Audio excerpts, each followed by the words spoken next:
So you have to go where the demand is. So that's breaking down demand. Now, when it comes to being the best, how I categorize the best is you have your what will you call your variables, and then your fixed best. Your variables are going to be depending on the specific job. So actual like hard skill type things. Are you the fastest? Are you the most resilient? Things of this nature. Do you know the skill set in the profession well? And then you have your fixed, which is something that every person should develop. Do you show up on time? Do you show up with a good attitude? Are you trustworthy? Are you reliable? These are your fixed variables that nothing can basically waver regardless of your job. These are the essentials, which is your character, your attitude, the intrinsic things of how people perceive you. And then you have your variable kind of attributes, which is in accordance to the job. So mentioning them, let's say I mentioned e-commerce.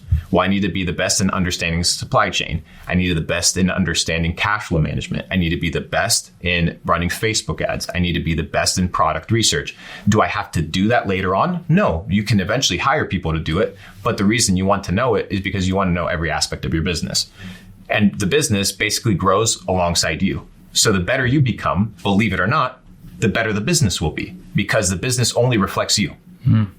There's a hack around this as well, which I've discovered is, let's say I'm personally not very good at accounts, that side of business. I'm good at marketing, I'm not good at accounts. So if I want the best and I want to be the best, I do co-founder businesses. So when I start a business, I get that person in as a co-founder. It doesn't have to cost me any money to bring them in. So people listening don't have any money. You get a co-founder, but you get that best in-house from day one. So you don't have to go and learn accounts if that's something you're not good at, right? Yes. But you need A players in your business. That's I agree. This is partly it too, right? And you don't need many people.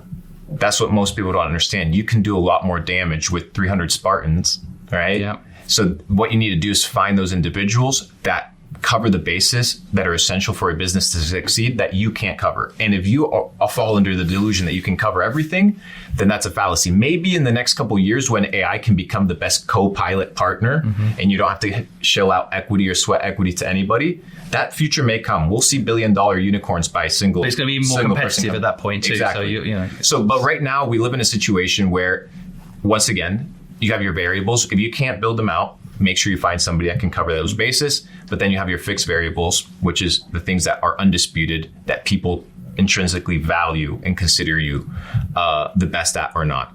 It can be like leadership. Are you a good leader? Like, are you somebody that's accountable? These are skills that matter more than the other because you can train the other things. These things come from inside. And then irreplaceable.